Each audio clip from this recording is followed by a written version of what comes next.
اعوذ باللہ من الشیطان الرجیم بسم اللہ الرحمن الرحیم ولما جاءهم كتاب من عند الله مصدقا لما معهم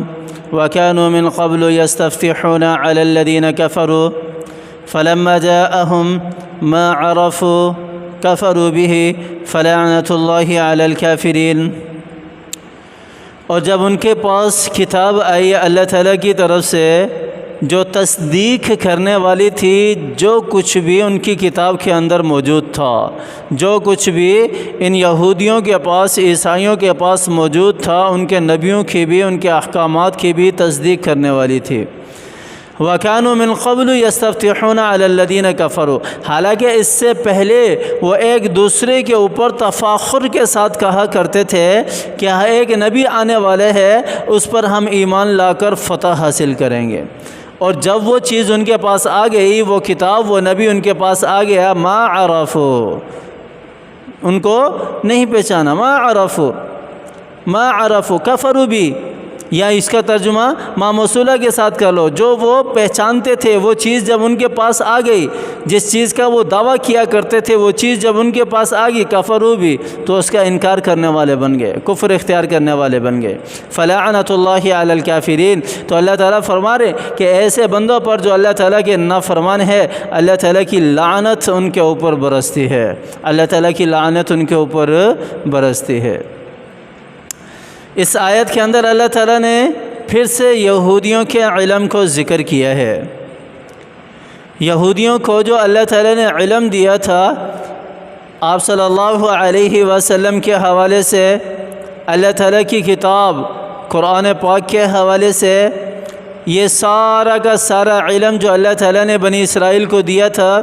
اس علم کا ذکر اللہ تعالیٰ یہاں کر رہے ہیں، اور اس کے ساتھ ساتھ اللہ تعالیٰ قرآن پاک کی عظمت کو بھی بیان کر رہے ہیں۔ آپ صلی اللہ علیہ وسلم پر نازل ہونے والی کتاب کی شان کو بھی اللہ تعالیٰ ان آیات کے اندر بیان کر رہے ہیں کہ یہ کتاب جو ہے یہ کوئی معمولی کتاب نہیں ہے، کوئی چھوٹی کتاب نہیں ہے، بلکہ آسمانی جتنی بھی کتابیں ہیں ان ساری کی ساری کتابوں میں سب سے زیادہ فضیلت رکھنے والی کتاب ہے، سب سے زیادہ عظمت والی کتاب ہے، اور رہتی دنیا تک، قیامت تک یہ کتاب جو ہے وہ موجود رہے گی، اور قیامت تک کی حفاظت کا ذمہ میرے اللہ نے خود لیا ہے، میرے اللہ نے خود لیا ہے۔ اس آیت کے اندر اللہ تعالیٰ قرآن پاک کی عظمت بیان کی۔ وَلَمَّا جَاءَهُمْ كِتَابٌ مِّنْ عِندِ اللَّهِ، یہاں کتاب سے مراد قرآن پاک ہے، قرآن پاک ہے۔ جب ان کے پاس قرآن آ گیا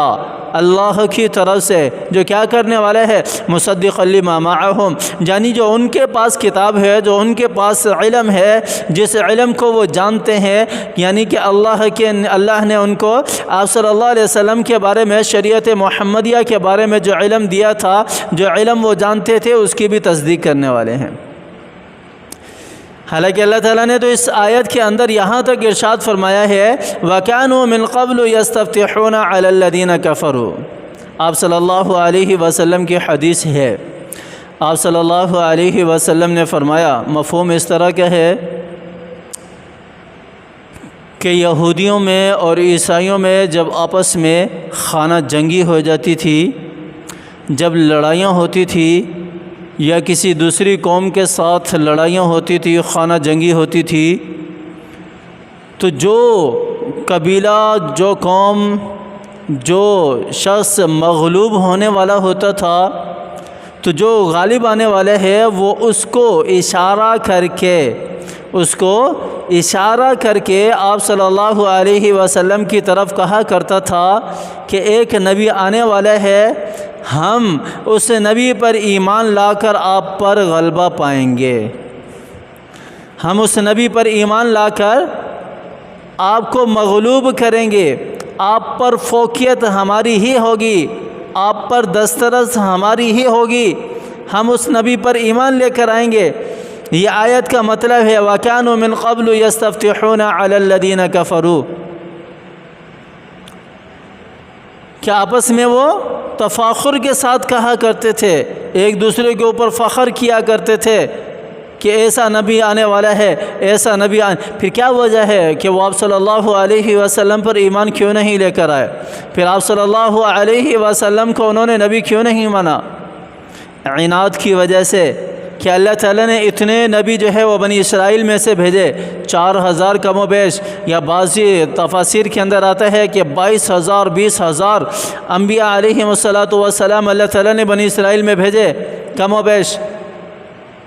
تو اتنے نبی جب اللہ تعالیٰ نے بنی اسرائیل میں بھیجے ہیں تو یہ نبی آخری نبی جو ہے آپ صلی اللہ علیہ وسلم، یہ بھی ہم میں سے آنا چاہیے تھا۔ اسی عناد کی وجہ سے، اسی تکبر کی وجہ سے، اسی ہٹ دھرمی کی وجہ سے وہ ایمان نہیں لے کر آئے، ورنہ وہ آپ صلی اللہ علیہ وسلم کے بارے میں ایک ایک بات کو جانتے تھے، وہ آپ صلی اللہ علیہ وسلم کے بارے میں ایک ایک بات سے واقف تھے، سب کچھ جانتے تھے۔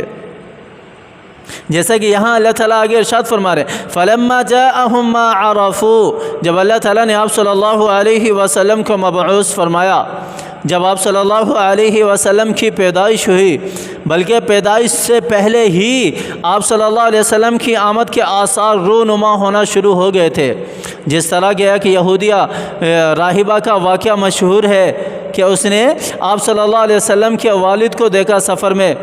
تو والد کے ماتھے پر دیکھا کہ نور نبوت چمک رہا ہے، ماتھے پر، والد کے ماتھے پر۔ تو وہ عورت فوراً اس نے شادی کی پیشکش کی آپ صلی اللہ علیہ وسلم کے والد سے کہ میں شادی کر لوں اس سے ہم بستری ہو جائے گی، تو یہ نبوت جو ہے یہ میری طرف ٹرانسفر ہو جائے گی، کیونکہ اب یہ جس عورت سے بھی ہم بستری کرے گا یہ نبوت اس کی طرف جائے گی، یہ نور اس کی طرف منتقل ہوگا۔ بہت مشہور واقعہ ہے، بہت مشہور واقعہ ہے، لیکن حضرت عبداللہ نے کہا کہ میں گھر سے ہو کر آ جاؤں، پھر آپ سے یہ واقعہ کہیں اور چلا جاتا ہے۔ لیکن اس طرح کا علم اللہ تعالیٰ نے یہودیوں کو دیا تھا کہ وہ پہچان جاتے تھے، حالانکہ نبوت کا جو نطفہ ہے وہ ابھی تک آپ صلی اللہ علیہ وسلم کے والد کے پاس ہی ہے، لیکن وہ راہبہ پہچان گئی کہ اب یہ جس عورت سے بھی ہم بستری کرے گا اس کو یہ نبوت والی اولاد ملے گی۔ اتنا بڑا علم اللہ تعالیٰ نے، نبوت پیدا ہونے سے پہلے ہی فَلَمَّا جَاءَهُم مَّا عَرَفُوا، یہاں تو اللہ تعالیٰ کہہ رہے ہیں نا کہ جب آپ صلی اللہ علیہ وسلم دنیا میں آئے اور ان کو پہچان بھی لیا، اللہ تعالیٰ نے قرآن کو نازل کیا اور قرآن کو پہچان بھی لیا کہ یہ اللہ کا نبی برحق ہے، یہ اللہ کی کتاب برحق ہے، سچی ہے۔ ہاں، اسی کتاب کا ذکر ہماری کتابوں کے اندر ملتا ہے، اسی نبی کا ذکر ہماری کتابوں کے اندر ملتا ہے، اس کے باوجود بھی وہ ایمان نہیں لے کر آئے۔ کیوں؟ کفروا بہ، انکار کرنے والے بن گئے، عناد کی وجہ سے، تکبر کی وجہ سے، ہر دھرمی کی وجہ سے کہ یہ نبی ہماری قوم میں سے آنا چاہیے تھا، یہ نبی ہم میں سے آنا چاہیے تھا، یہ نبی وہاں قریش بنو ہاشم وہاں اس میں سے کہاں سے آ گیا، یہ تو ہم میں سے آنا چاہیے تھا۔ فلعنت اللہ علی الکافرین، اسی کفر کی وجہ سے، اسی انکار کی وجہ سے، عناد اور ہٹ دھرمی کی وجہ سے میرے اللہ نے ارشاد فرمایا کہ رہتی دنیا تک ان کے اوپر لعنت برستی رہے گی، اللہ تعالیٰ کی طرف سے لعنت ان کا مقدر بن جائے گی۔ ہم قرآن کو اپنانے والے تو بنے، یہ قرآن ایسی کتاب ہے، اس سے حقیقتاً محبت کرنے والے بنے، سینے سے لگانے والے بنے۔ دیکھو یہ قرآن کس طرح پھر ہمیں بلندیوں کی سیڑھیوں پر لے کر جاتا ہے، کس طرح ہمیں یہ زمین سے اٹھا کر عروج کی طرف لے کر جاتا ہے۔